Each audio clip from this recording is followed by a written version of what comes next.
Hello बच्चों, मैं Gita Paliwal BA final में फिर से आपका स्वागत करती हूँ। कल हमने लोक प्रशासन का अर्थ, परिभाषा वो सब देखी।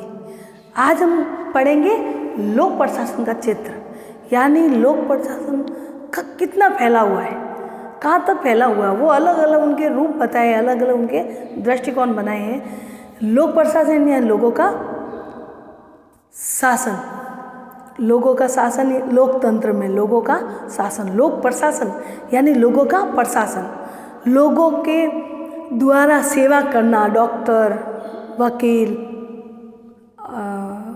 कलेक्टर, ये जो लोगों की सेवा में आते हैं, जो पुलिस, वो भी सेवा में है कि को दंडित करना वगैरह, जो आपके चोरी करे, डाका डाले या आपके स्वतंत्रता कानून करे तो वो दंडित कर सकते हैं पुलिस। ये सब है लोक प्रशासन, यानी लोगों की सेवा के लिए बनाए गए, उनके विकास में बाधा नहीं आए इसलिए वो ये रखे गए।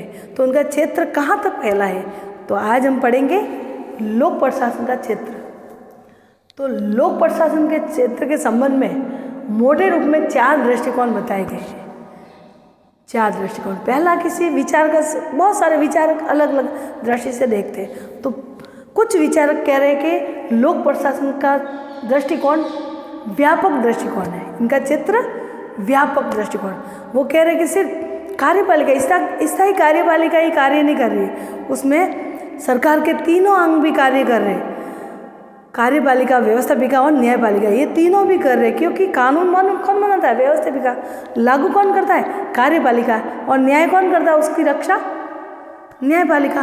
तो व्यापक दृष्टिकोण के अनुसार कह रहे हैं कि लोक प्रशासन सिर्फ स्थायी कार्यपालिका जो नौकरीदार वो ही नहीं है, क्योंकि नीतियों का निर्माण वो करते हैं, फिर बाद में उसका वो तो क्रियान्वित करते हैं, यानी वो तो कार्य करते हैं, लेकिन ऑर्डर आगे से आता है। तो कुछ कह रहे हैं कि इनका कार्य व्यवस्थापिका, कार्यपालिका और न्यायपालिका, ये और स्थायी कार्यपालिका, ये सभी चारों मिलकर ये कार्य करती है। कुछ विचारक ये कह रहे हैं, और कुछ विचारक कहते हैं कि ये लोक प्रशासन का संकुचित दृष्टिकोण है। दूसरा रूप है संकुचित, कह रहे कि सिर्फ वो तो नीतियाँ निर्माण करे, आखिर में कार्य तो स्थायी कार्यपालिका ही करते हैं। कल भी मैंने बताया था कि स्थायी कार्यपालिका जो गवर्नमेंट सर्वेंट, जो लोगों की सेवा करते हैं, डॉक्टर, वकील, पुलिस, कलेक्टर, ये सब नीतियों को बनाते हैं, वो जो उनको क्रियान्वित करते हैं, यानी कार्य वो करवाते हैं। तो कह रहे कि संकुचित दृष्टिकोण, वो कह रहे कि स्थायी कार्यपालिका ही कार्य करती है, वो तो सिर्फ नीतियाँ बनाती है, एक्चुअल में करती है स्थायी कार्यपालिका। जो गवर्नमेंट सर्वेंट है वो ही सारा कार्य करवाती है, लोगों के सड़कों का निर्माण करना, बांध बनवाना, बिजली सप्लाई करना, वो सब कार्य कह रहे कि स्थायी कार्यपालिका करते हैं। इसलिए इनका क्षेत्र संकुचित दृष्टिकोण है, व्यापक नहीं है। तो 4 दृष्टिकोण बताए जैसे, और तीसरा दृष्टिकोण बताया है पोस्ट कॉब्र दृष्टिकोण। ये तीसरा दृष्टिकोण, इनका इंग्लिश में POSTCORD अलग है इनका नाम। तो इसका पूरे एक शब्द का ये पोस्ट कॉब्र बनाया है, जो P से है प्लानिंग, यानी योजना बनाना, O से है ऑर्गेनाइजेशन, जो संगठन बनाना, S का है स्टाफिंग, यानी कर्मचारियों की व्यवस्था करना, D से है डायरेक्टिंग, जो निर्देशन करना, को से है कोऑर्डिनेशन यानी समन्वय करना, री से है रिपोर्टिंग, जो रिपोर्ट बना के देना, और लास्ट है बजटिंग, यानी बजट तैयार करना। तो ये सब पोस्ट कॉब्र ये कार्य करना है कि पहले तो प्लानिंग यानी योजना बनाएंगे, फिर संगठित करेंगे, इस योजना का सारा संगठित करेंगे। जो योजना कर्मचारियों ने बनाई है, मैंने कहा ना, कर्मचारी ऐसे नहीं कि अकेला कलेक्टर ही कार्य करे, उनके अंडर में सब मिलकर संगठित होके पहले योजना बनाएंगे, रिपोर्ट में अपनी अपनी योजना बताएंगे, ये होना चाहिए जनता के लिए, ये कार्य करना चाहिए। तो योजना, सबकी योजना क्या करते हैं? संगठित करते हैं, सारी इकट्ठी करते हैं। इकट्ठी करने के बाद कर्मचारियों की व्यवस्था कि क्या कार्य कोई करेगा। जैसे अर्थशास्त्र का ज्ञाता है वो बजट बनाएगा, दूसरा जैसी जिसकी पढ़ाई वो वैसे उस हिसाब से उनको कार्य दिया जाएगा। तो कर्मचारियों की व्यवस्था की जाएगी। स्टाफिंग, यानी कर्मचारियों की व्यवस्था। फिर निर्देशन करना, एक उस संगठन में एक निर्देशन करेगा कि आपको ये कार्य करना है, 1 महीने के अंदर अंदर इतना करना है या साल में इतना करना जरूरी है, और सब मिलकर ये कार्य निर्देश जो दे रहा है उनको वो देगा, तो निर्देशन करेगा। तो एक व्यक्ति को रखा जाएगा। फिर समन्वय करना, सभी जो बनाएंगे वो समन्वय बिठाएंगे, कि तालमेल बिठाएंगे कि क्या किया जाए, जनता के हित के लिए क्या कार्य कर रहे हैं, ये करें ये करें। जनता से सारे जो कर्मचारी कह रहे हैं, जो बनाए हैं वो सब व्यवस्था योजना बनाई, उनके बारे में समन्वय बिठाएंगे, तालमेल बिठाएंगे कि आप क्या कहते हो, आप क्या कहते हो, सबसे राय ली जाएगी। फिर रिपोर्ट तैयार की जाएगी कि 12 महीने में जनता के लिए ये कार्य करना है, और ये जनता को सुविधा देनी है। वही हॉस्पिटल छोटा है तो अब बड़ा बनाया जाए, स्कूलें 5वीं तक हैं और लड़कियों के जाने में दिक्कत आती है तो बड़ी स्कूल या उसी को प्रमोट किया जाए।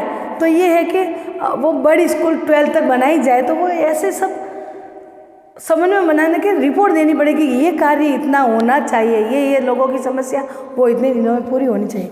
फिर बजट तैयार करना, जो अर्थशास्त्र कहेगा तो वो बजट तैयार करेगा, कर्मचारियों में से बजट तैयार किया जाएगा। कि ऐसा नहीं कि बजट तो हमारे पास 50 करोड़ है और उसमें योजना के लिए जो जनता के लिए कार्य करने वो 1 अरब है, तो ये बजट सही नहीं होगा।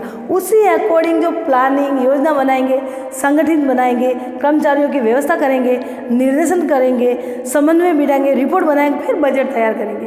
पहले बजट बनाया तो सारी गड़बड़ व्यवस्था हो जाएगी, तो बाद में ये कि इतनी चाहिए, क्या मशीनें लगेगी, क्या क्यों लगेगी, जनता के हित के लिए क्या कार्य होंगे, कुल कितना खर्च होगा, तो बजट के अकॉर्डिंग उस हिसाब से कार्य किया जाएगा। लोगों के लिए सार्वजनिक चीज़ों का स्थापना की जाएगी, तो ये वो सब करवाए जाएंगे किसके द्वारा, ये लोक प्रशासन के द्वारा। तो बजट तैयार करने के बाद देखा जाएगा कि वास्तव में 50 लाख का बजट है या 50 करोड़ का बजट है, तो उसमें से 45 करोड़ तक खर्च होना चाहिए, तो बाकी दूसरी चीज़ों के लिए। तो ये है कि ये सब करेंगे पोस्ट कॉब्र, यानी ये सारी योजना प्लानिंग वगैरह ये सब करके ही बजट बना के फिर बाद में योजना तैयार की जाती है। तो ये है तीसरा दृष्टिकोण, पोस्ट कॉब्र। चौथा है लोक कल्याणकारी राज्य का दृष्टिकोण, यानी लोक कल्याणकारी दृष्टिकोण, यानी लोगों के कल्याण के लिए कार्य किए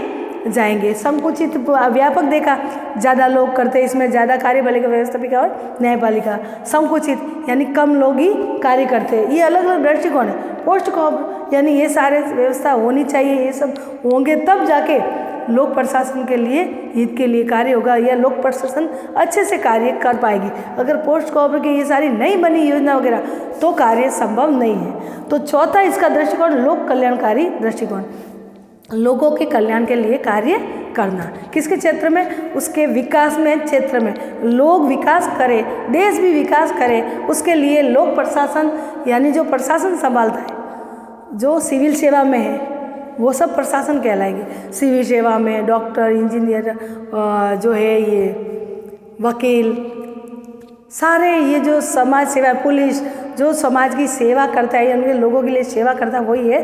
तो लास्ट है लोक कल्याणकारी दृष्टिकोण, यानी लोगों के हित के लिए और कल्याण के लिए जहाँ कार्य लोक प्रशासन करेगा तो वहाँ कार्य अच्छा होगा। तो ये सारे हैं लोक प्रशासन के क्षेत्र, ये सारे क्षेत्र इसमें आते हैं। ठीक है बच्चों, ये हुआ लोक प्रशासन। कल हम नवीन लोक प्रशासन और जो पुराना लोक प्रशासन या फिर सरकारी और नवीन, ये सब हम प्राइवेट यानी निजी और सरकारी, इन सब के बारे में हम बताएंगे कि इनमें अंतर क्या है। तो आज समझ में आया बच्चों कि लोक प्रशासन का क्षेत्र में ये सारी बातें आएगी, तभी लोक प्रशासन यानी जो प्रशासन कर रहे हैं, जो जॉब कर रहे हैं, उनके लिए ये सब कार्य हो गए तो जनता के हित के लिए अच्छे से कार्य कर पाएगा। तो 4 भागों में मुख्य रूप से बांटा गया। ठीक है बच्चों, बाय।